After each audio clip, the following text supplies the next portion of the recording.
Is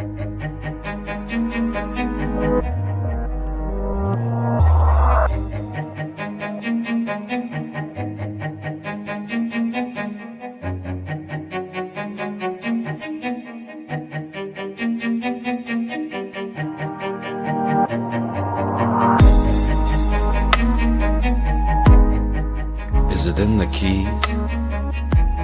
The fingertips that reach out to touch them? The string that begs to be bent? Or is it in the notes on a page? A foot to a pedal? The infinite space between imagination and skill? Or is it simply music?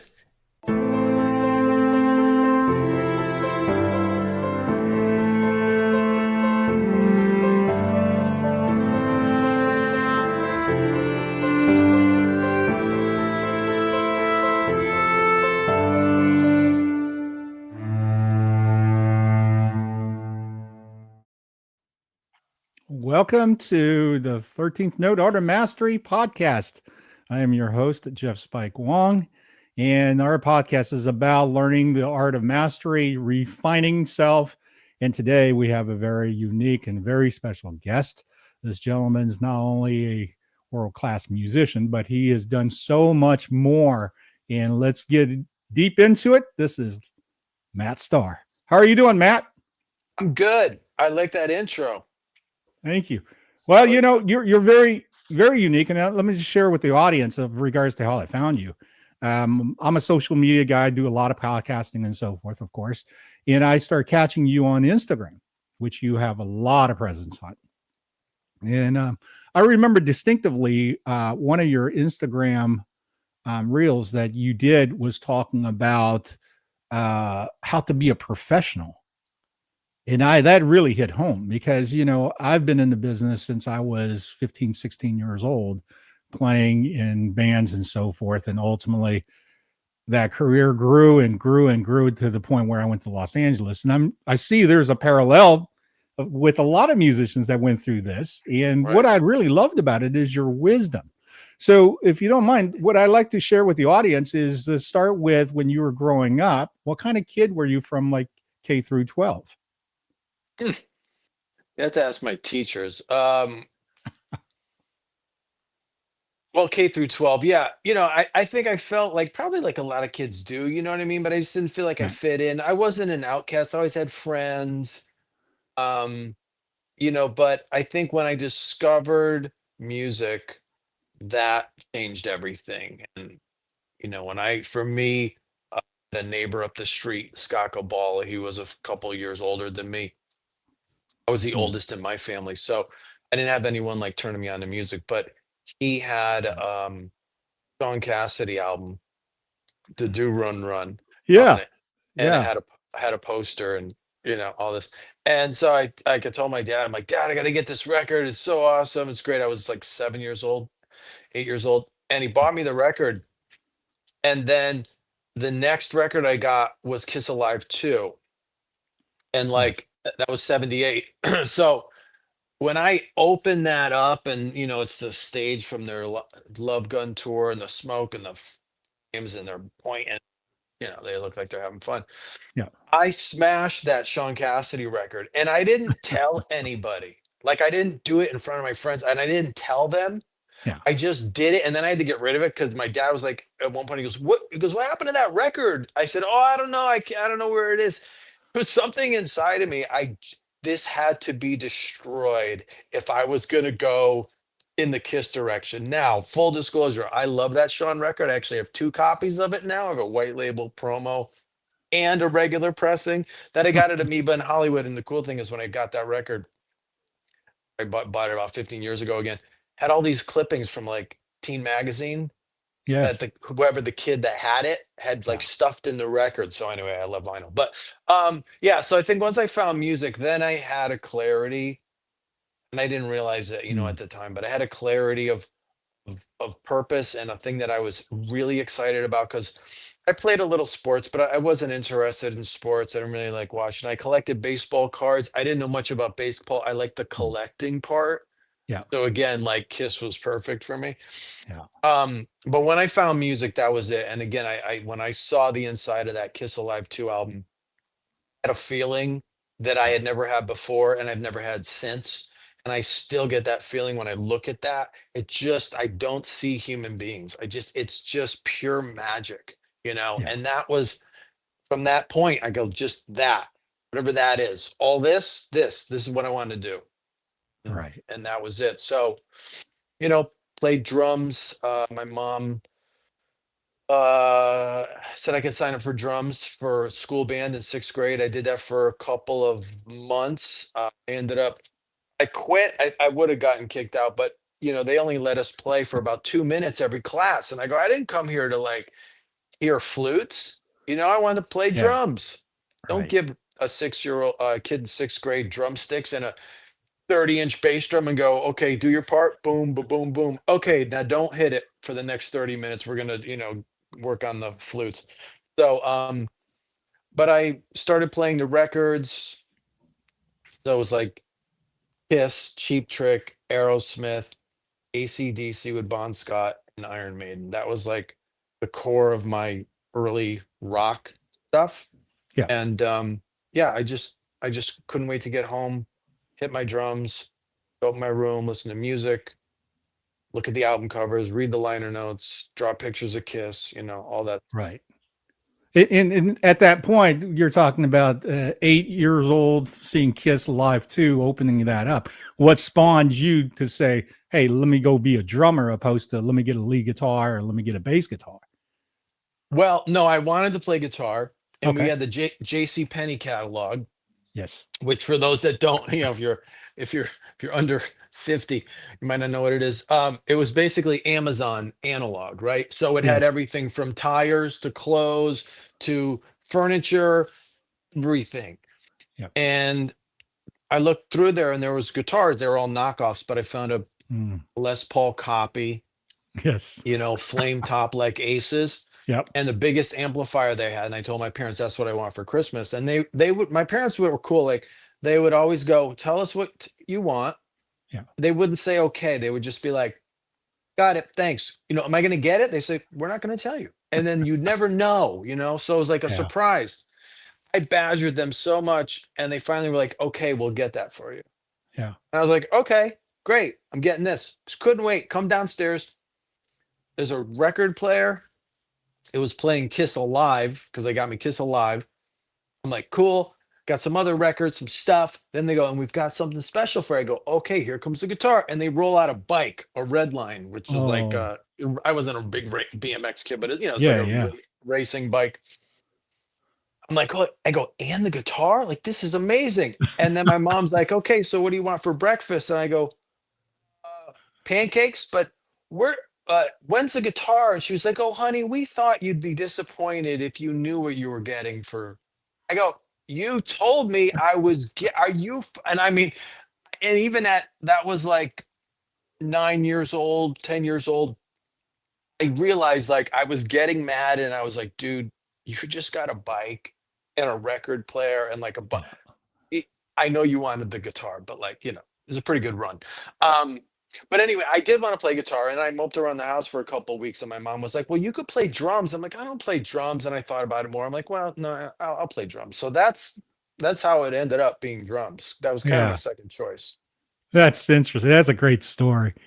So many of us actually went through that same exact phase in the sense of, I remember 7th grade for me, Kiss Alive 2, opening it up, thinking to myself, oh my goodness, what is this? And then I Right. saw the ad on TV and that sealed the deal. Because when you Right. see the flame and the blood and the smoke and all that, and you're going, you can make a living doing this? You got to be kidding me. That was my Right. thought, literally, right? And then, of course, I didn't have the J.C. Penney's. I had the Montgomery Ward catalog.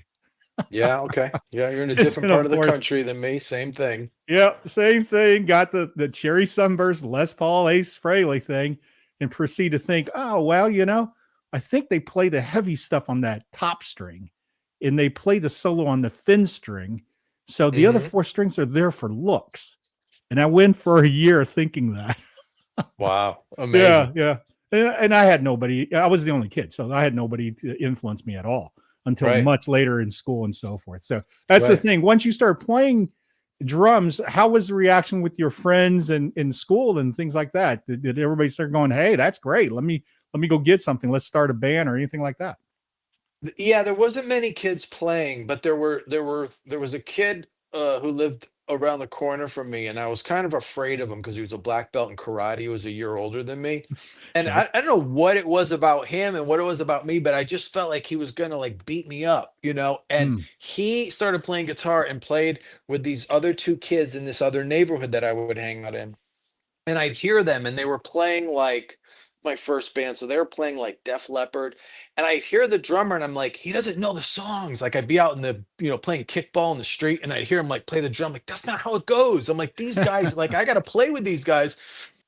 So one day I'm playing in my room and I would always open all the windows because I felt like the neighborhood needed to know that I was playing drums. yes. And my mom's like, "Oh, somebody's here to see you." And this kid is standing in the doorway of my bedroom. This kid that the black belt in karate. And I'm Right. like, "What? Like, what is going to happen?" And they were like, "Hey, man, we heard you playing. You sound really good. We're looking for a drummer." And so that was the start of our band. But when I was in high school, there was, it's 9 through 12. Mhm. There was four of us with long hair, right? Yes. So me and my buddy Greg, and then another Greg and Fermika were in a grade higher than me. That was it. There was Mike Salowich, who was not a musician. He was Mhm. into musician side activities, but not. He wasn't a musician. Right. I don't think it was honestly. I don't think it was any other kids with hair past their shoulders. Mm, So uh, yeah. So it wasn't like I'm sure we got attention here and there, but I always found like outside of my town, that's where we got the attention. And we would right. start going to clubs when we were 14, meeting girls and all this stuff. And then I go back to my school and it was like nothing. So Mm, we had to kind of like go out of town to make okay. it happen. Where did Yeah. you grow up? Rocky Hill, Connecticut. Okay, so you're from Connecticut. Yeah. You know the internet says you're from Canada. Canada. Oh, that's Yeah. another Matt Starr. Oh, There's is it? there's there's another one. He's shorter and he's from Canada. Okay. And then there's a story about you from New York City. I did some Oh, digging funny. just to see what's all out there for you. Close. Well, New York's closer than Canada, so. Yes. So interesting that and so you where you're at in Connecticut is that uh being a smaller town, you had to go out of it to go play, right? Like for instance, if you got a gig on the weekends, you don't just stay in your area. Yeah, I mean, we started playing young. Like there was a thing called the Italian Fest, which is in Hartford, and all Mm, the Italians they closed down the streets and they did this like week-long thing. And so we were playing on I mean, think about it, it's probably at least several hundred people, maybe like 1,000 or more. Like we were playing in these bigger settings, kind of mm, out of the gate, and we yeah, would go to concerts, Kiss, Twisted Sister, Iron Maiden, Rat, Dokken. I don't think they ever headlined. They were probably always like an opener. But like we would yeah, go to all the AC/DC, we would go to all these shows and we would watch, like I would watch how they paced the set. I would watch how the drummer, the tempos, all that stuff, right? And right. then we would play. So it was kind of like a big, we thought big out of the gate. But so there was a bar scene that I started playing in when I was like 17, 18. Mhm, Um, so that was in Connecticut yeah, generally, but then as I got older, yeah, well, you get used to driving. yeah. You go all around to like Jersey and places like that. Yeah, New York, Boston. Mm, Um, I played in a band called Run 21, which, I just saw so Sted Holland was the drummer in that band at the time. yeah. And I used to go watch them play, and there was a song called Moonlight that had these crazy drum fills, and I was always like, oh my God, that's amazing. And he ended up getting in Wasp. And Mm, so then he left. They got another yeah. guy for a bit, and then they asked me. And it was like when the guitar player asked me, like, "Hey, would you want to play and join our band?" It was literally my brain went, "Oh my God, I'm gonna join Run 20. Oh crap, I gotta play Moonlight." And I just saw Step 2 nights ago because he's playing Yeah, with Gary Hoey. yeah. And I told him that story, and I've told him that before. But it's just funny how the whole thing kind of like circles around. But I got with that band, and they were regionally, they were kind of a big deal, and they Sure. had some songs Yep. that were getting played on the radio stations, Yes. and so we started again going to Boston and New Hampshire and all that stuff, and they were mostly headlining shows, and so I learned how to do that thing, Mhm. do a 90-minute set and put on a show. Right. It's interesting to how things were back then in regards to you can get exposure and also get airplay. Where I think after about 2000, chances of that is almost zero because of the nature of everything being purchased by the big conglomerate. Right. Right. I mean, when I would come home from school, I would call the radio station and the Yep. guy would pick up and I'd hear the song on the radio coming through the phone because the dude Yes. was standing there blasting it. I don't know why he had to blast it. He's like working all day around music and he's like cranking it. Yeah, WHCN, what's up, man? I go, hey, can you Yeah. play this? And they go like, yeah. He'd be like, give me like three songs and I'll play it. And then they'd play my song. Like it was an Yeah. interactive Yeah, thing that's and it great. was living and breathing. And so yeah, that's how so many classic bands got broken. Someone Yep. came across a record and they're like, let me listen to this. I'm going to try this. And they spin it and then they get all these calls and then program director didn't authorize that, but that DJ thought it was cool and da, da, da, da, da. So Yeah. yeah, after a while, I'd hear playlists. There was this playlist like, yeah, early 2000s. It was like all the kind of the butt rock, like the heavy bands, not metal per se, but just like the macho early 2000s rock thing, whatever that was. But then Right. they play like some Zeppelin songs. But it was like Hmm. always this, there was like three. And then I was in another state and they had the same playlist. And I go, this is a playlist like some nerd did a bunch of testing and Yeah. was like, these bands and then these Zeppelin songs are acceptable. It's like, oh my God, like it just all the creativity is just gone and it's like Right. there's no more. Yeah, yeah. Yeah, it seems to be that as we moved into the late 90s going into 2000s that the big corporations really just dominated this scene. So before we get into that part, because I know that's a huge part of the music business today. For you, once you got into playing drumming as a drummer, do you remember around the moments when you say, "Hey, man, I'm really digging this," and that became you, and you became the drum at that moment? Do you remember that shift? I remember, in sixth grade, after I left band before they kicked me out, I took Yeah. drum lessons for a couple months and the teacher was a jazz guy, but he would like at the end, my favorite part was to go, let's just trade licks. So I'll, boom, ba, ba, boom, ba, ba, do, go, okay, go. Ba-da, ba-do, ba, ba-da. And I didn't know what the hell I was doing, but like I would always end on time. Hmm. And I could, he was always like, he goes, he goes, you got a good sense of time there, And again, I could barely play a beat, let alone do a fill. I just was kind of copying what he did. Yeah. But in that moment, I was like, "Oh, if he says I do, I think I do. I think I understand this Yeah. on some like gut level, time, Right. understand time." And Yeah. so, yeah, I mean that was a moment, and I mean that's all I wanted to do. Was just play just music, rock and roll, play music, Yeah. later on write music, Yeah. listen to music, produce music, listen to records. Yeah. So it was pretty immediate. And I never thought of it in the beginning. Yeah. We'll get into my coaching thing, but like a big thing Yeah. with musicians, like if you talk about music or you talk about money, then you're not in it for the music. It's like, motherfucker, I was 8 years old and I didn't even know what money was. I fell in love with this thing. So Right. we don't need to have our credibility questioned when we want to pay our bills and not live like a rat. Right. So Yes. like that point, like I got struck by that thing. It just consumed me. And again, I didn't know about being famous or I barely cared about girls. I didn't know they got a lot of girls. I didn't know that. The Yeah. lifestyle or the money or the whatever. I didn't understand any of that. I just Yeah. saw that picture and was like, that. Like, what's that? I want to be Yeah. in that. And it'd be like if some kid saw like Star Wars and was like, I just want to live on the Millennium Falcon. Like that's how I felt when I saw that Sure. Kiss Alive 2, right? So, Yeah. Yeah. so eventually you got to figure out how to make it into a thing. Right. But it was just I was just consumed by it, completely Yeah. consumed. That was my whole That's life. awesome. And you know, you seem to have really good business sense. Is that something from the family? Like your parents gave you a lot of role modeling in regards to taking care of responsibilities? How did you come about being so level-headed?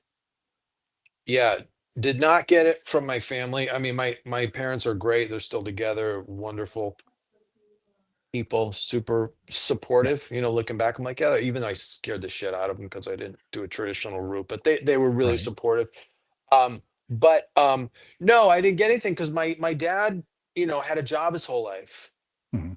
And later in life, he worked he would take me to work sometimes, and it was like HAL 9000, like, he was a computer consultant, and, like, Okay. the computers were these huge things with the giant wheels of, tape Yes. or whatever the hell like, it was, like, futuristic kinda stuff. So he came from that era, and the last, like, 10 years of his life, they, like, let him go, but then they hired him Mhm. back as an independent Oh, contractor. sure. And I was like, "How's Yeah. that?" He goes, "It's great." He's like, "I make, like, 3 times as much and, you know, and I can make my own hour." He goes, I go, "Could you have done this before?" And he was like, "Yeah." He goes, "But it wasn't, I'd be my own boss and it wouldn't be as steady potentially." And I was like, "Why wouldn't you do that?" And he's like, he goes, "I'm not really like a risk taker, you know?" And I was Mm. like, "Oh," but again, I was like 16. I'm going, "Why wouldn't you just do this? More money, less time, like that's better." But it's like, "Yeah, but bigger Yeah. risk." And for me, I'm like, I'll take the bigger risk if I can have control of my destiny, you know Interesting. what I mean? So Right. I didn't get so I got a lot of great values from my parents, but Yep. as far as business and money, no. It took Yeah, me that's years, interesting. took me to Yeah. my mid 30s, 40s, and I'd say Yeah. I'm still learning, right? But it Yeah. didn't come naturally. That's why I'm able to do the coaching thing because this isn't natural to me, right? So if somebody's just Mhm. naturally talented, they might not be able to explain it because I go, I don't know, I just do it. Right. Right, right. Yeah. But as far as like setting rates and the discomfort around money and Yeah. all of that stuff, like I had to walk through all of that. So now I can talk to people who have that same challenge and I can, help them with it. So Mm. no, it took a long time, took a long time. And I had to really Mm. look at I had to just go forget music. Yeah. I got that. Right. Just business, Right. money, bills, like delivering what you say you're going to deliver, customer service, Yes. like setting rates, sending invoices, being prompt, good communication, like all that stuff that, Yeah. the cool cats don't want to think about. It's like, well, you know, you got Right. to have Right. that. You got to have that piece. At least I do, at least I do what I do because again, I'm not a member of blah blah. I'm a hired guy, so I'm my own Right. guy. Yeah. But well, even back in the days when you were doing club band stuff in your teens and so forth, I mean, you know, you got to go show up. You got to do all the logistics of setting up, getting paid, and you know, all those things. I'm sure that's boot camp. You know, I view it as boot camp from when I look back at it. So I'm sure having to do that at a young age, if you did it repetitively, in other words, your band was working, then you got a lot of stuff in it. Did At that point, did you recognize that, wait a minute, this isn't just fun and games? There's a lot of work behind this. I never saw it as work. Again, I was so obsessed with it Yeah. and and with every detail. Again, we would go to a concert Mm. and while everybody's like screaming and rocking out, I'm like again watching like when do they do the okay, we're gonna go see Motley Crue. When are they gonna do Home Mm. Sweet Home? Because you can't do it early, it's too slow. Yeah. So Yeah. what part of the set are they gonna do that? Because last time we did a power ballad in our set, it killed the set. So when did they do it? Oh, they do it Yes. here, and then they come out of it with something really fast to like bring the tempo back up, like Yes. watching the flow. So I was just again, I was just obsessed with that. And I Yeah. think also too that drive to like I think you have to, understand when something's good. They might go, Mhm. "Oh, that sounds great." I'm like, "That doesn't sound good." Like art, is a range of opinions, but Yeah. when someone can't tell if it's good or not, right? Like Yeah. I think some people just have that ability to discern whether, Yes. again, and not again, I mean, Ramones and Rush, they're both great, right? It's Yes. not that kind of thing. Yeah. But just like if you're playing well, if you're not playing well, um, and I was just obsessed with just being as good as I could possibly be. Mhm. And some guys just, when I do the coaching thing, sometimes people don't have that. They don't have that innate, like, this is life and death. Right. Every Right. time I step on stage, it's sacred. It doesn't matter how many people are here. Yeah. It doesn't matter what's happening or what anyone else is doing. Like, if I play great, I feel good. And if I don't play great, Mhm. I don't want to jump off a bridge, but I don't feel good, Yeah. right? Like, I have to be great for me Yes. and within the context of the band. So some guy might think, well, I'm going to bring 27 rack toms and do a big Tom Sawyer fill in the middle of a song about having sex with a girl. That's not going to work, Yeah. right? Yeah. Like, within the context of what we're doing, I need to be the absolute best I can be. So Sure. I just always had that, Mhm. and I still do. And Mhm. I don't know where that comes from. Like, if I'm talking to somebody and they don't have that, I'm like, I don't know what to tell you, man. Mhm. Like, I can't teach that. Right.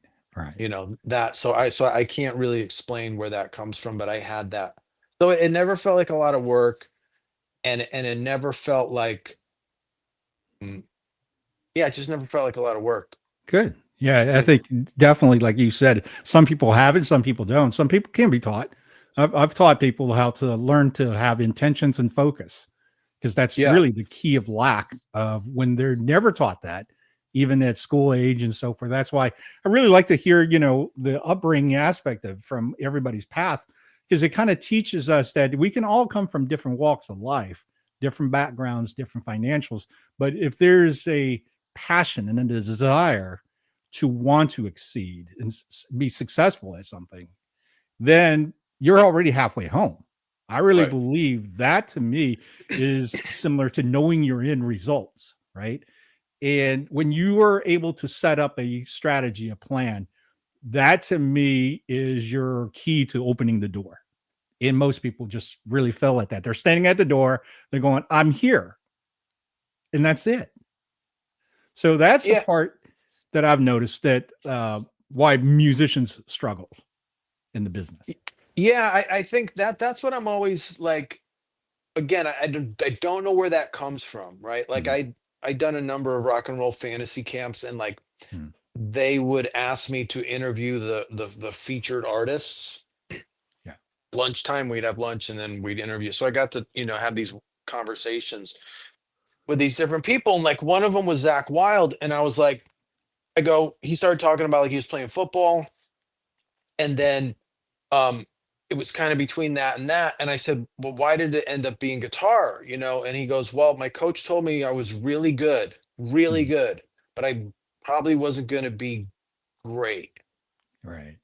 And he goes, and I don't want to do something if I can't be great. So I took guitar because I knew I could be great at that. And I'm like, okay, Yeah.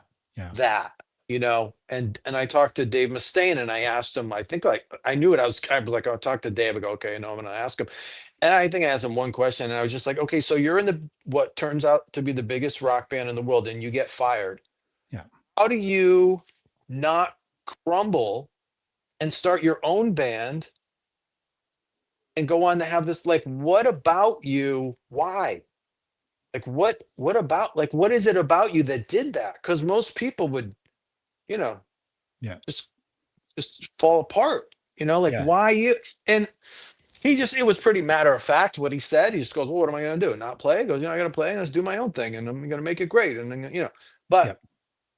it's like that thing. I don't know where that thing comes from. That's like an intangible thing. But I think looking back on my story, just Yeah. having that clarity of that Kiss Alive 2 moment, Right. that I know this feeling I have, this is the best feeling I've ever had. That thing, that's it. Mm. And I had a situation. I've told this story before, but where I was needed to get some work at, I was like 20.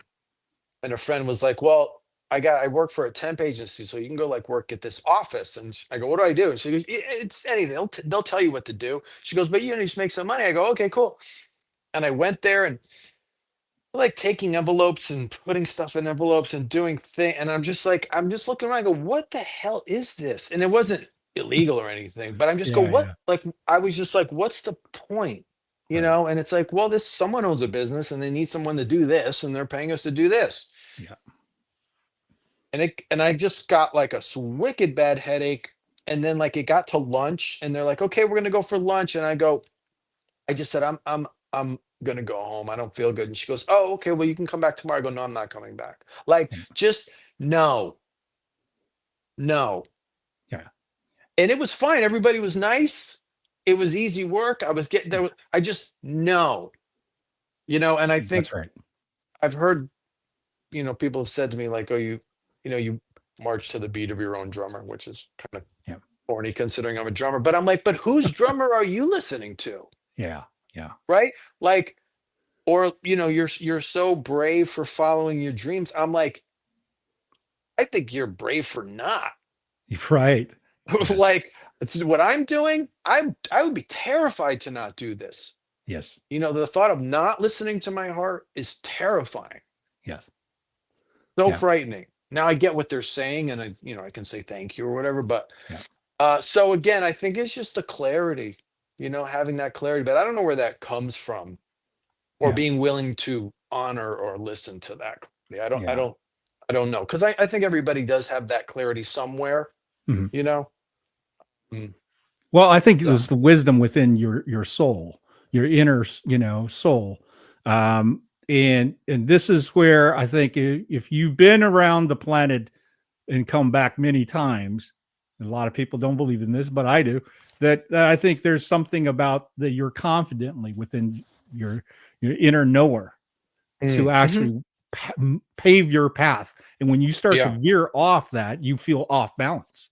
You absolutely feel like you're not serving your purpose and you're mhm, not part of what you should be doing. And that right, was a perfect example because I went through that. My wife goes through that. We all do. When we're not balanced within what our mission, what our commitment are. So that's mhm, great that you're recognizing that. But we do. Unfortunately, in the system that's set up on this planet, we have to eat, we have to live, and we have to, go earn some money to do those things. So as a musician, unless there's just a great door that floods open, right? I mean, we're talking about an opportunity that someone that gets picked out and gets to go to work at a young age. Do that happen much anymore? I don't see it. I see people getting made, especially singers, singing groups like that. But back in the days, let's say when Def Leppard came out, there were 15, 16-year-old kids out of Sheffield, right, and they were kicking everybody's butt on their first right, record. And that yeah, was unbelievable that I remember because I'm about the same age. Um, that getting the first record and thinking to myself, if they can do that, then why are we not doing it here? right, So that immediately was almost like a wake up call, right? But then in the business, as well as everyone, that this is a tough business and it's a very in business. So share it with us your journey to the point from playing in weekends and going into cover bands and traveling, then finally reaching a summit of, hey, now I'm moving into a different door of professional musician entertainment business. Do you remember that moment? yeah, I mean, I remember that, and I just wanted to, comment on something you said earlier, like, Sure. Def Leppard, those guys like 15 years old. Part of it is like, man, you just got to be that good. Yeah. Lucky breaks and things, and yeah, blah, blah, blah, blah. Right. I remember our first record, a band called The Flames. We go in the studio. They got a 2-inch Studer, Trident B series desk, like all this killer gear. We got tones. We sounded awesome. I said, okay. They go, you want to just play something so we can record it? You guys can come listen. We go, yeah. We go, hey, let's just play Highway to Hell. Like that's easy song, so a simple song. Cool. We Yeah. played it, went and listened to it. I thought it was going to sound like AC/DC. We sounded like shit. And I was Mm, like, we suck. And wow, how good is AC/DC? yeah. Like, there's not even bass in the first minute and a half of that song. It's just a simple Right. guitar riff and a simple drum beat, and it sounds incredible. Yes. Like I immediately sensed that gap where like another guy in the band was like, "This sounds great," and I'm like, the tones are good, but Mhm. and again, we didn't suck, but like we didn't sound like I thought we were gonna sound, Right. you know. Sure. Sure. And I heard that gap between AC/DC and us. Mhm. You know what I mean? And I'm like, "Woof, Yeah. okay, Yeah. we're much better off playing our own tunes for one thing because they're ours." You know what I mean? But like, Yeah. wow, and you just realize like those guys are that good. Mhm. They're that good. You know, it's just this Right. level. So I think, you know, as far as the professional thing, I've always played with people older than me. That first Yeah. band I got into, Run 21, that regional band, like the singer Jimmy Carter was 20 years older, and then Doug Blair was Wow. 10 years older, and then Doug went on to Yeah. play on Wasp. He's still with Wasp now, Yeah. 20 years or something. But so I was always around guys that were older than me, and then Yeah. consequently better than me. And then all the bands I've played with, you know, Mr. Big, it's like, okay, I'm playing with Billy Sheehan, you know, is You're right. one of the greats of all time, right? But also just like been around longer than me. Yeah. You know, I've always been the youngest guy in almost everything I've done. So getting around those Yeah. Yeah. people, and I think for me, you know, I made a living playing in bar bands since my 20s, and then in my Yeah. 30s, and then started getting bigger things out of band. We were doing a couple nights in Vegas every week, and like so I was making good money. But Mhm. I'm like, I don't want to. I want to play with the people that wrote the song, Right. right? Right. Yes. Like playing Detroit Rock City in a bar with some friends is way different than playing Detroit Rock City with Paul Stanley. Sure. No, of course it is, right? But like No question. you could get stuck doing, you know, maybe you're playing the theater and you're making decent money and you got a bunch of people there and everyone's telling you you're great and it's like, okay, we're doing it. And it's like for me, that wasn't Yeah. enough. Mm. Right? Like I wanted to do it with the cats that wrote the songs or that were the Sure. original guys. Yeah. And so that was another moment of clarity where like, and it's not that anything's wrong with the current situation. Right? I Right. always tell guys like with coaching, I go, if you're playing, if you're getting paid to play music, no matter what the pay is, you're living someone else's dream. There's some guy with a full-time job and he plays guitar a little bit, but he's never been paid a dime and he's never played in public. You're living that person's dream. So wherever you're at, if it's not enough, there's nothing Mhm. wrong with it. It's just, it's time for you to move on. Right. Right. And so I had to go Yep. through that, like, I'm making a living playing music. I'm Yeah. playing with professional, nice, cool people. No one's getting drunk and acting like an idiot. Like these gigs are cool, and it's not enough. Mhm. All those things are true. And so Yeah. then I'm Yeah. like, well, what is it? I had to define it, you know. Sure. And for me, it was I want to play with the guys that are doing it for real. And to that point, we had this gig in Vegas, play there every week, and they would have nationals outside on the property, and Quiet Riot played that Mhm. night. And after they played, they came in. And so in this particular band I was singing, so Frankie Banali got up and Sean McNabb, who was playing with Ian at the time. Yeah. I don't remember, maybe it's Alex Grassi on guitar. I don't remember who's playing guitar. But anyway, and then they were like, Frankie was like, let's do some Zeppelin. So we did Immigrant Song. So now I have this clarity. And then like within 2 weeks, I'm on stage singing with Mhm. Frankie Banali behind me playing Immigrant Song. And I'm like, okay, like the universe is listening to me. Yeah. And yes, this felt different. One, because Frankie was a phenomenal drummer, but just, you know, these Yes. are heavyweight cats. Right. So Right. I got a taste of that and a little sign that like the universe is listening. And then I just like, Mhm. okay, keep going. So was that the opportunity that got you to work with Kevin Dubrow on that? The No, association with Quiet Riot? no, Or is no, but okay. that was, you know, a taste of stuff. Sure. Mm. The Right. thing with Kevin came about through Alex Grossi. So Alex I had met in Connecticut Mhm. in like 2000, my band The Flames. He joined us for a while. Then he moved out to LA. And then I Yeah. went out shortly after. And yeah, he played. I don't know how he got the gig with Kevin, but Kevin had asked him to put together a band, so he Mhm. had me play drums, and we did that for a while, and that was a lot of fun. Kevin was awesome. I was expecting him as a kid. I grew up, he had a reputation of being a Yeah. loudmouth and like uh whatever, like big personality. He was nothing but supportive, encouraging. He had all these stories that were like he was the butt of the joke when he would tell the story, you know what I mean? Like Mhm. he Mhm. just was such a sweet guy, and again, just really encouraging and supportive to I know to Yeah. Alex and then also to me for the short time that I was with him. He was Yeah. great. Yeah. He seems to be a very nice guy. I saw him backstage at a party when Mr. Big played at the Palace in Hollywood back in Wow. the early 90s. And afterwards, of course, Billy came out and said hi to everything. And Kevin's just hanging out, and you can see there's just people surrounding him, because he's Kevin. Yeah. But usually guys have this "don't bother me" sign, if you will, right? But Yeah. Kevin didn't. Kevin, you can see he's very personable. He was listening. He was there. He didn't gloat. He wasn't there trying to show up anybody. And I thought to myself, well, this isn't exactly what anybody has been written about this guy.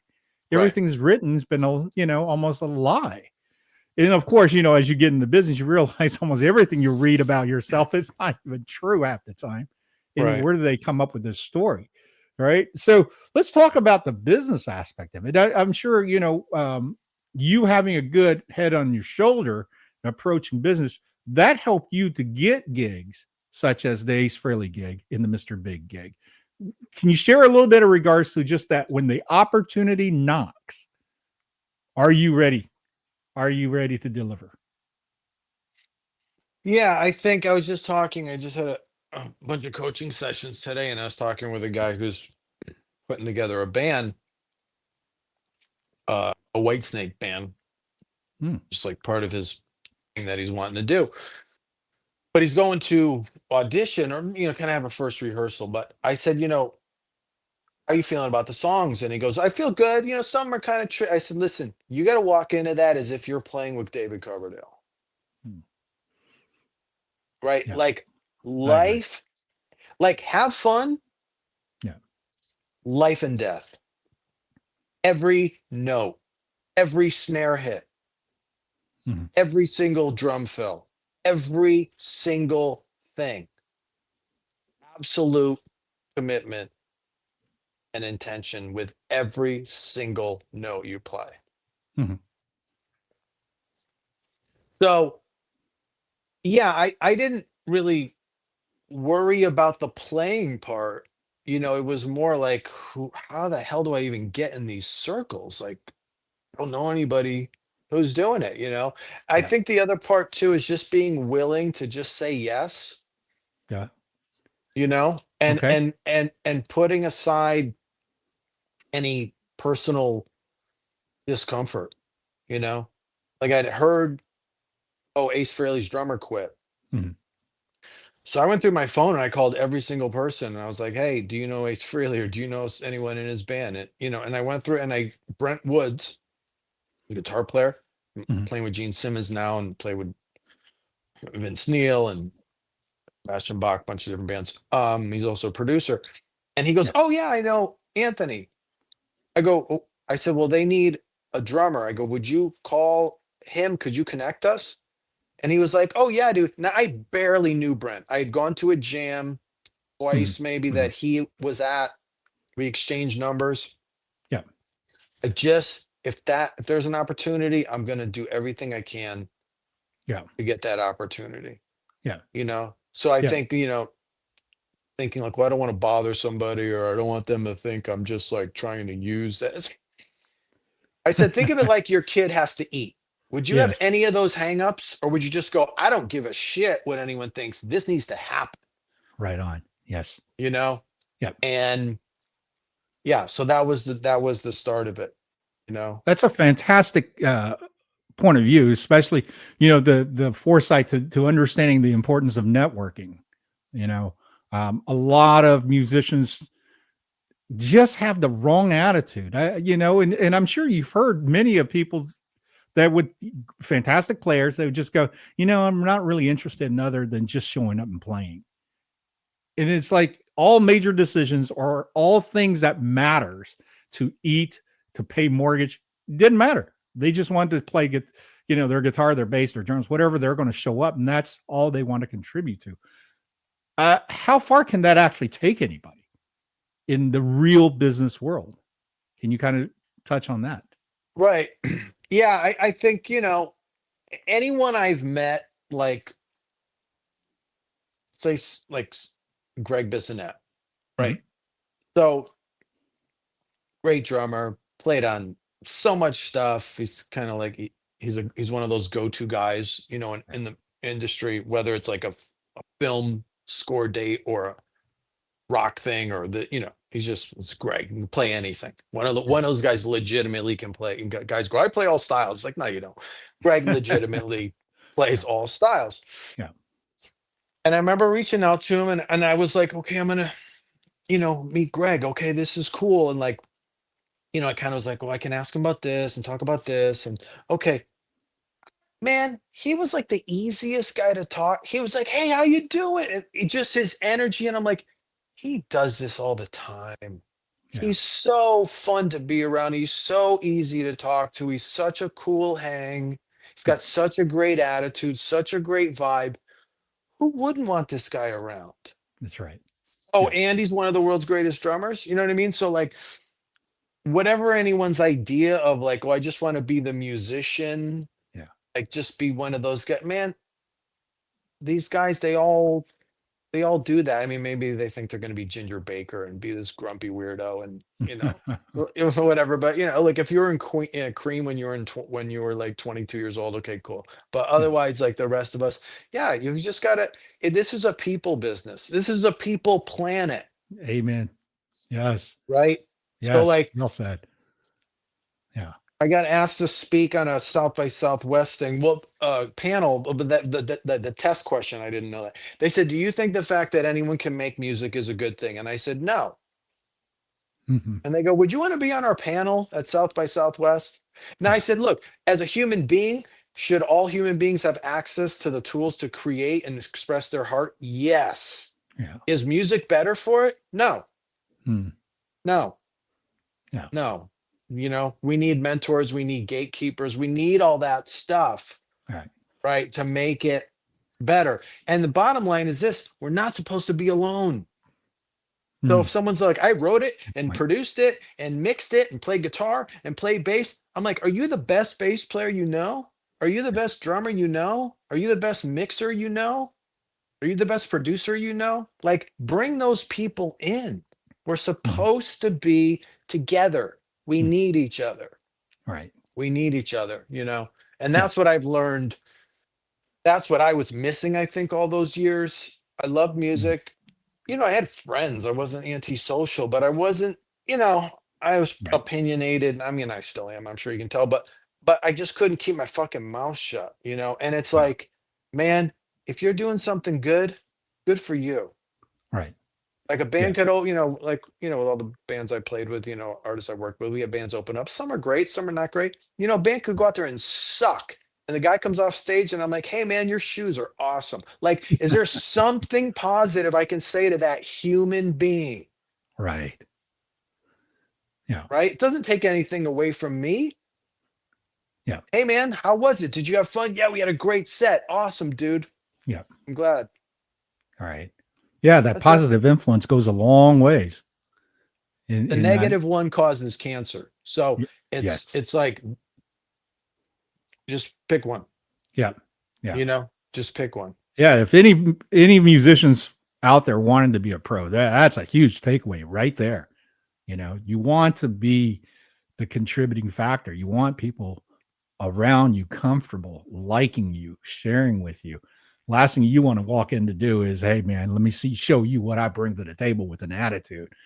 Because there's 10 guys behind you that's got the same that they can bring to the table, probably better than you, but more likable.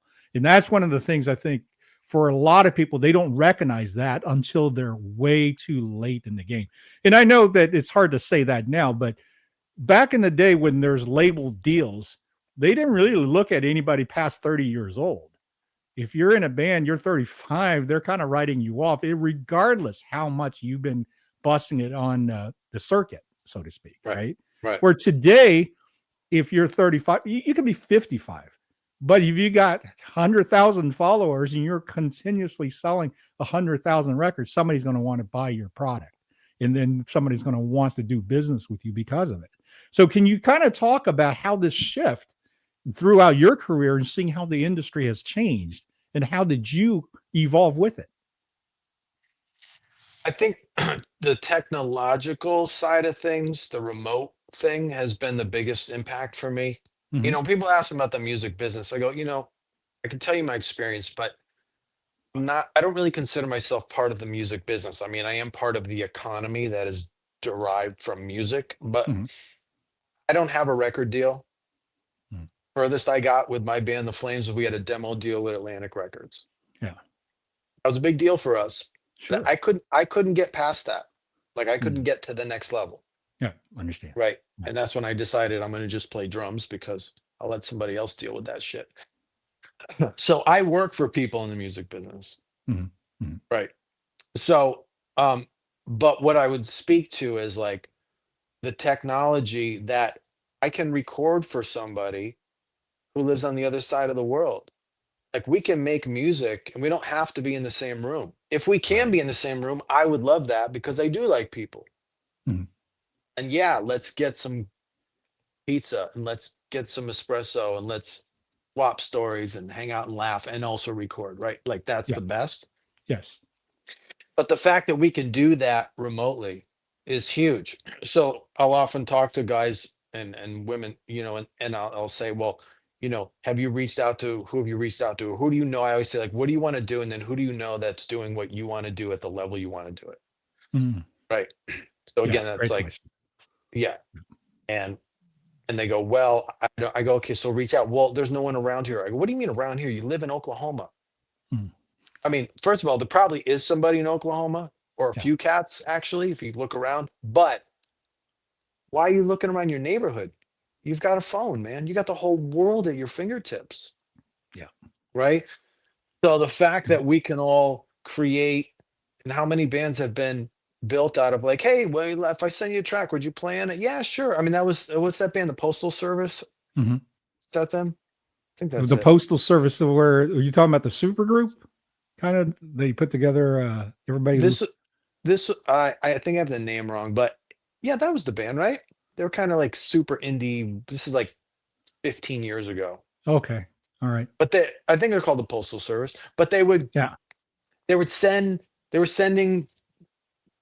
tapes or I guess we had email back then, but like it was a remote project, and that's how they came up with the name. Like they would just mail stuff back and forth, and then they made this thing.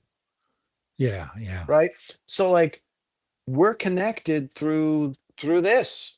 I mean, you're in Texas, I'm in Connecticut. Here we are. Right. We're connecting. If I see you, I'm like, hey man, what's up? How you doing? Right. Right.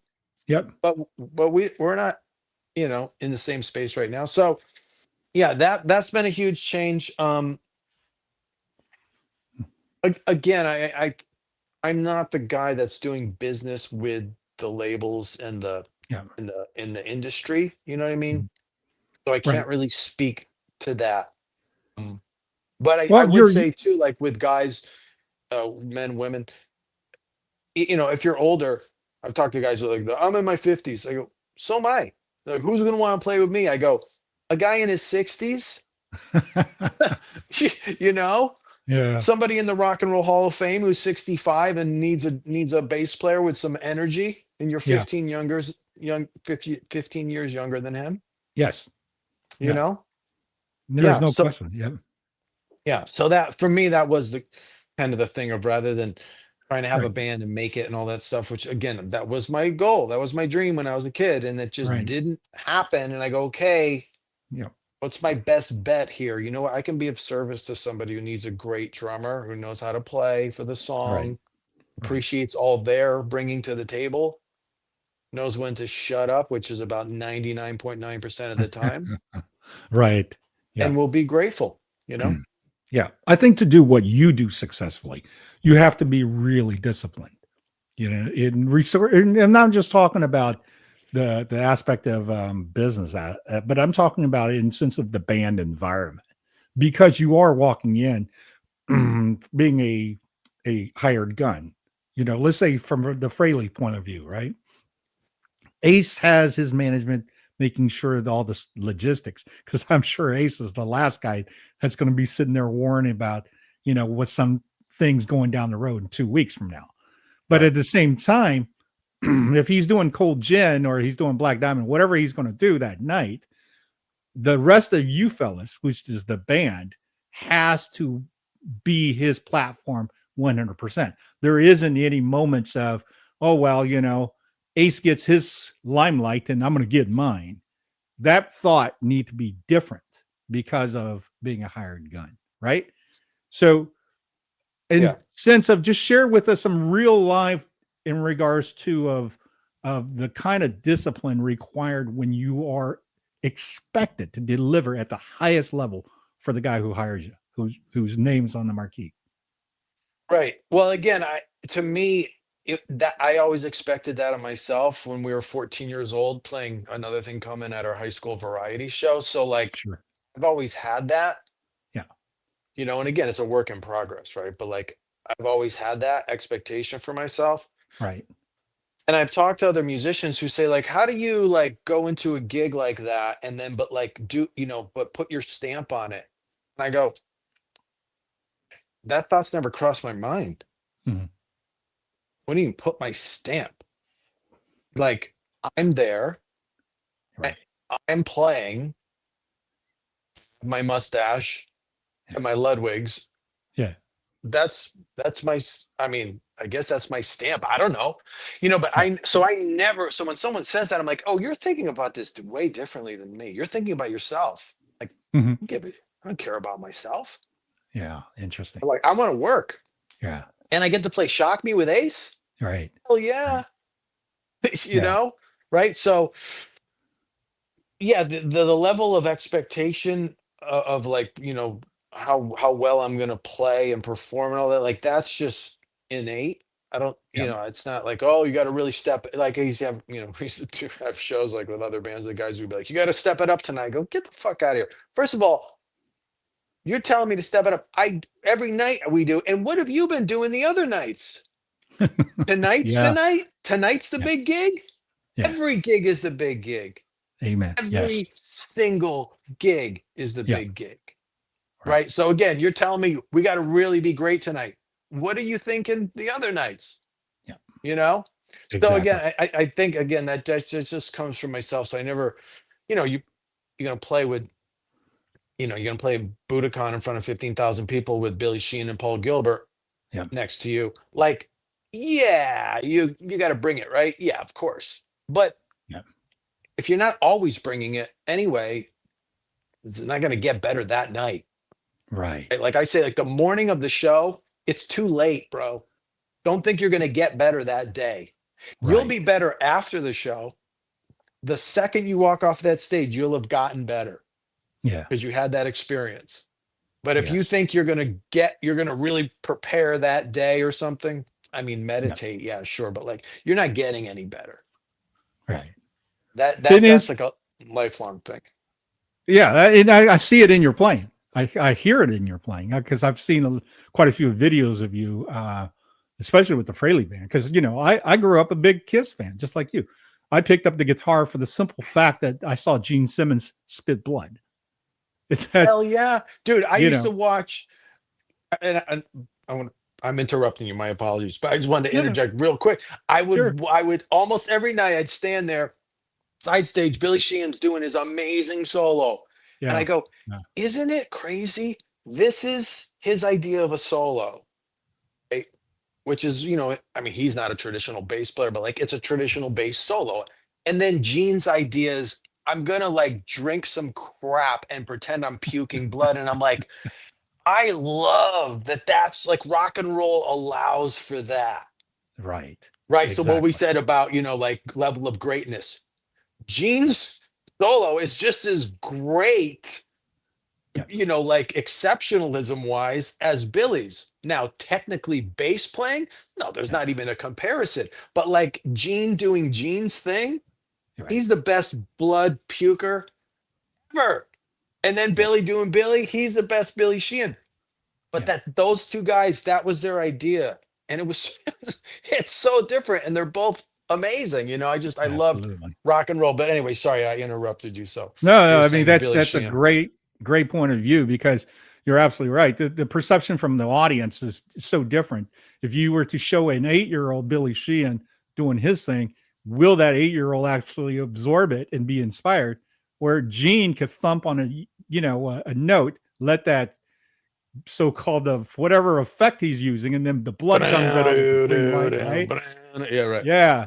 It's the moment that's 8-year-olds impact that fuels the seeded the ground and it went on and it blossomed. So everybody has their own value, I think, when they bring it to the table. That's why when I get asked a question, is that band any good? Or is this guitar player any good? Or is this, they're all great if they're all working, if they're all giving you something to make you feel something, they're doing their job, Mhm. especially from the days of coming out of the 80s, right? When there was just Guitar Hero worshiping out of Wazoo because of the Ingve, because of the Steve Vai, because Edward Van Halen, So it got to the point where it was just stupid silliness of how great a guitar player you must have, then the label will put you to work. And it changed all of us who were just playing from heart. All of a sudden, we had to go and try to one up each other from that. And I think that's where the music start to get pale, right? It's like taking a Xerox machine, then taking the copy, then making a copy, and then pretty soon that copy just doesn't look anywhere near as good. And the whole thing about, I believe, the talent aspect of playing is that we get caught up within self. And this is the only world we know. This is why I really felt that you, in your wisdom and also your coaching program, when I looked through your site, and I did this years ago when I first found you, and I kind of went, okay, what are you talking about? And I started digging. What I liked about it is you were very methodical in logic on certain approaches, where musicians tend to be extremely emotional, right? Right. Everything, if I don't feel it, oh, then it didn't matter. And you're like, wait a minute, are you focused? Are you intent? So if you don't mind, let's finish this going in the direction of talk about how you developed and also start thinking, hey, coaching mentorship is something that the industry needs, and I think I can do a great job. Share that. Yeah, it was organic. I was in LA and, Uh-huh. doing the bar band thing and all that stuff. And then I just got that clarity, right? And I just started aggressively reaching out to people. Yeah. And I wasn't aggressive the way I reached out, but I just was reaching out to everyone who was next level to me, Hmm. and I made a list and I go, well, who do I like? And I was like, Kenny Aronoff. Awesome.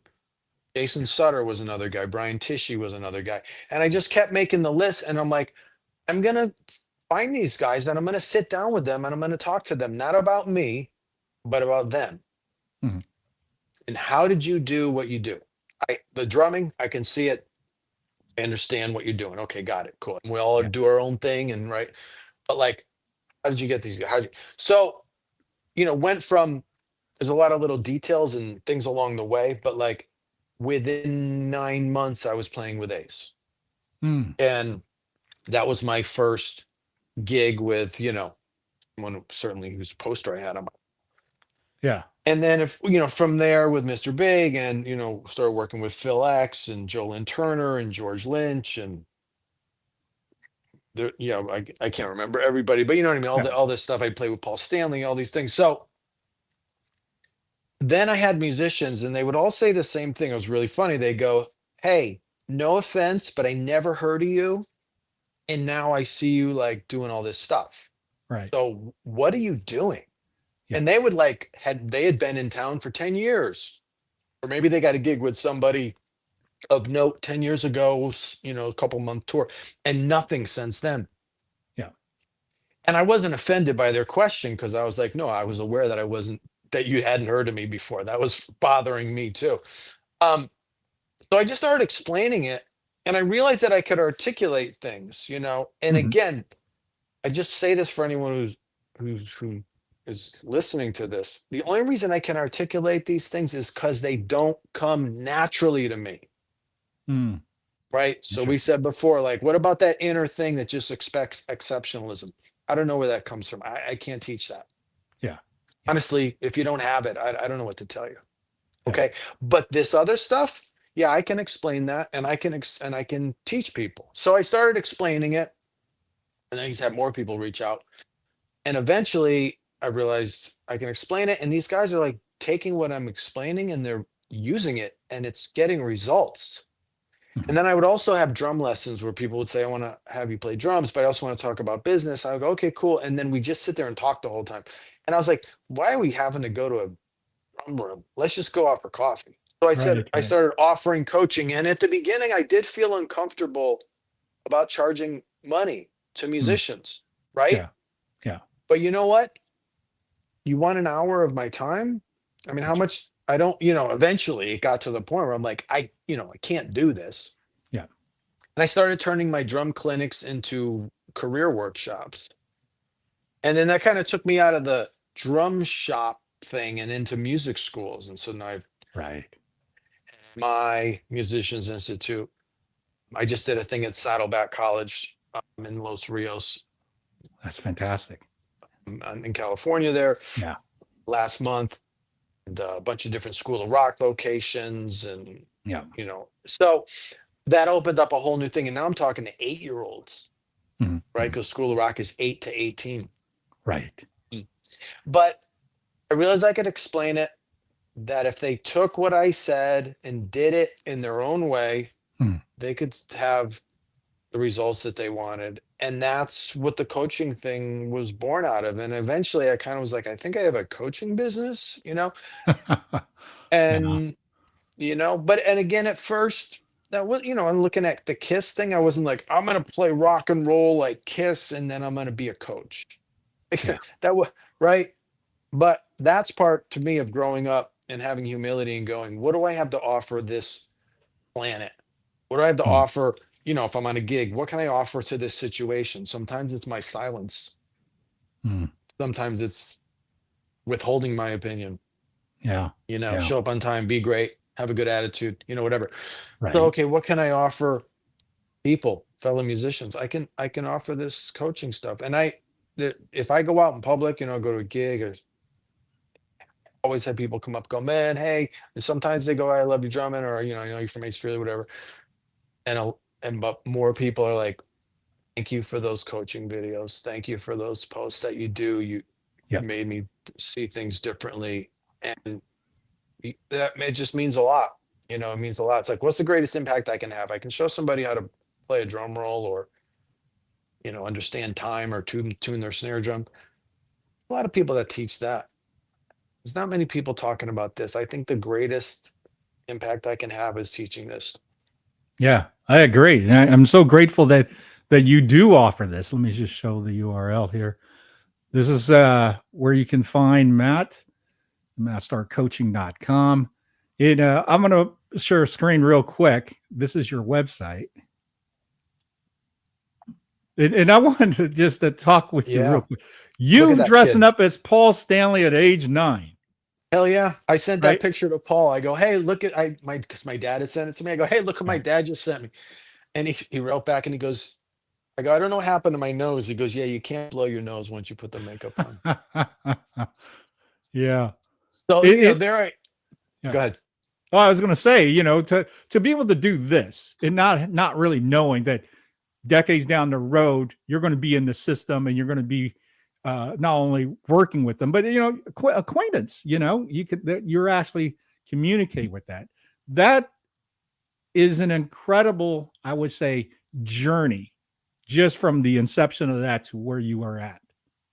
Yeah. I Right? mean, yeah, that's 79. I got my jeans.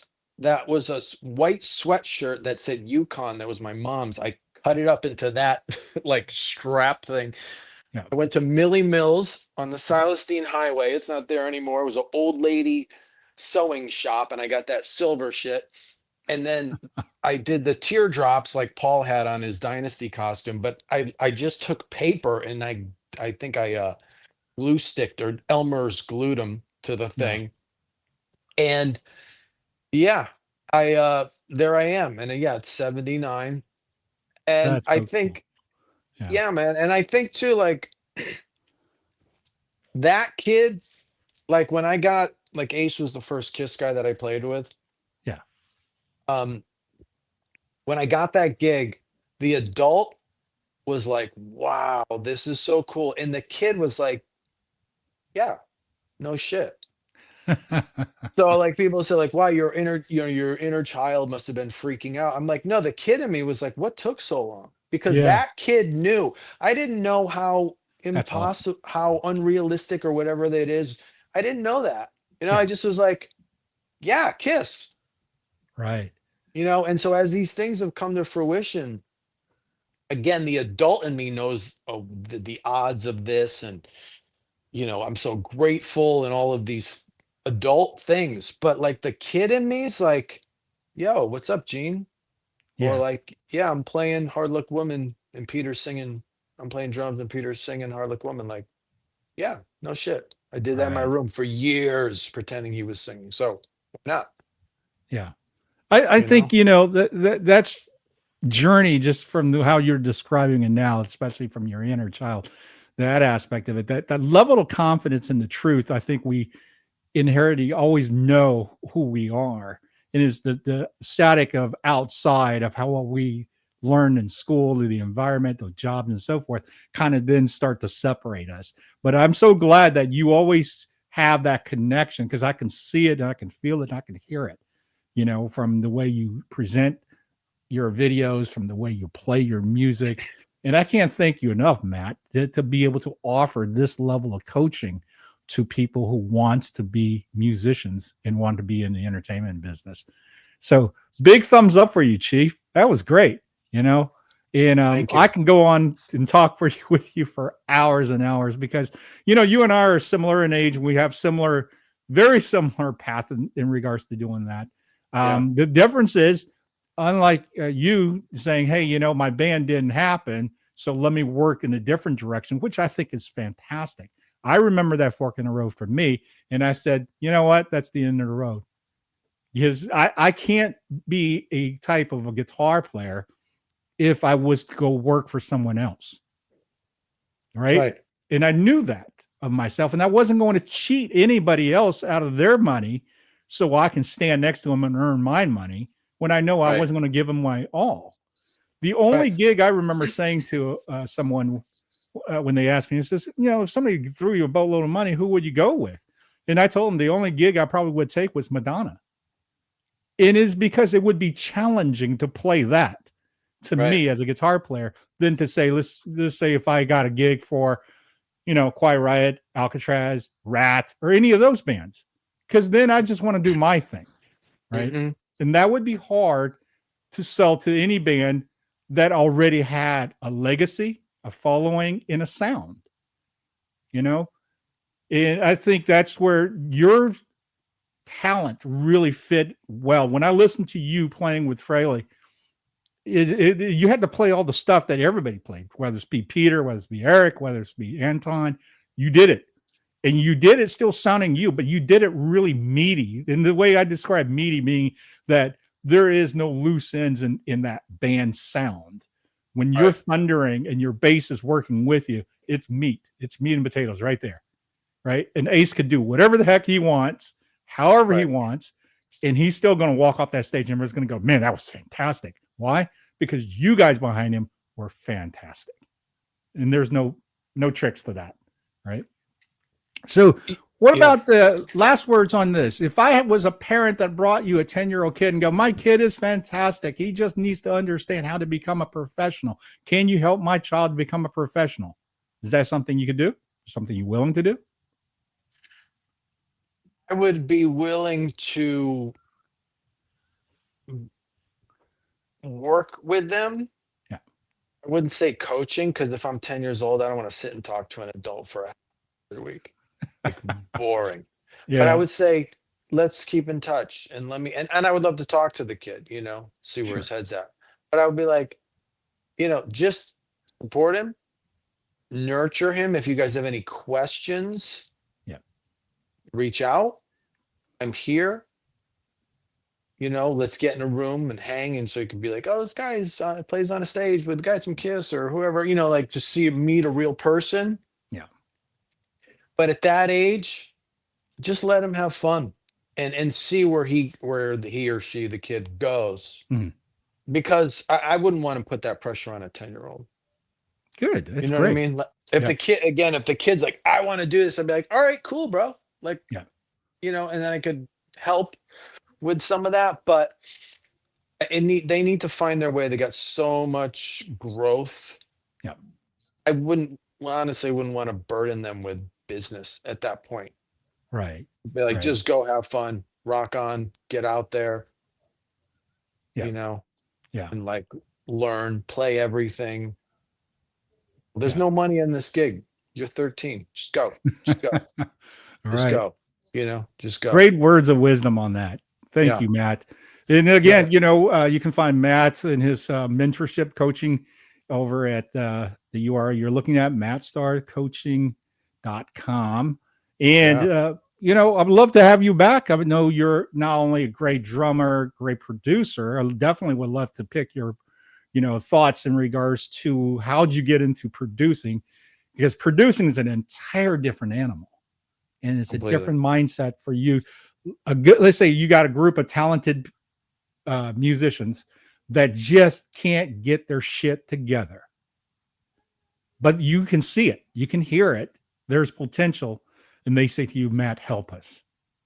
See, and I think we could do definitely a good hour and a half and beyond on just the aspect of why producers are so important, so necessary to have if you want to be great, as opposed to just like run the mill. In today's market, of course, like you were saying, everybody's doing, the playing from different locations using the internet technology and so forth. So producing tend to be almost individual, but there's still days where everybody goes into, a studio and still track, especially there's some of the serious bands and so forth. So is there any websites for you on that, or is that matstarmusic.com that covers the producing as well? Yeah, there's some stuff on there. And then if someone just wants to reach out through my coaching site or my social media, I can give them links to stuff I've done and they can check that out. That's fantastic. Great. Yeah. And that's something too that's become remote, so like I've done, sure. Thanks to technology, I'm going to go in the studio and cut vocals. Okay. And I'm here and I get a link and I put it in my thing and I'm sitting there with the headphones or speakers and I'm listening to exactly what they're doing in the studio. That's awesome. On the other side of the country, and I can actually produce, so yeah, it's been a game changer. Yeah. It's funny is I remember reading all this from like Electronic Musician magazine Mix and things like that 20 years ago, when they said studios had outfitted T1 technology to be able to get remote saxophone, on track and things like that. But I've never envisioned it to the point where it's the wild, wild west, the level that you can create top shelf records, great songs and everything, and be out there as a product, doing it in your bedroom or doing it in your home studio. Right. That was the exception has now become the rule, and that's the part I think so. Yeah, I think so. I remember, when I was interning on Sunset Boulevard at Private Island Tracks, and that's a studio to Michael McDonald, not from Doobie Brothers, but from the other stuff that owned. And him and Robin, his manager, made a point of saying, since the digital things started coming around, the lockouts are gone. So the budget of keeping studio at the level it was 10 years ago has completely changed. Right. And then, of course, the hip hop changing what we need from the musicians took that away. And all of a sudden, a studio that was thriving now are having hardships. And that's when I started thinking to myself, wow, the industry is moving that quickly, because 5 years prior to that, it was nothing to get 50 grand from a label to lock out for 2 weeks. Right. Yeah. So things just turned that quickly. Mm-hmm. Matt, Thank you again, sir, for joining us on the 13th Note Art of Mastery. I think you're fantastic. I think you're an old soul. You've been here many times. You have wisdom beyond your years, and I appreciate you so much. And like I said, you have a platform here. Anytime you want to come back and talk about music, producing, coaching, just let me know. Thank you. I appreciate it. It's good talking with you. Yeah, you bet. Everybody, thank you for tuning in. Don't forget, like and subscribe. This will stream on redpills.tv on Sunday. Right now it's streaming live on multiple platforms, but that's a bigger platform on Sunday. And with that, I wish you well and happy holidays to everyone. See you guys. Thank you. It's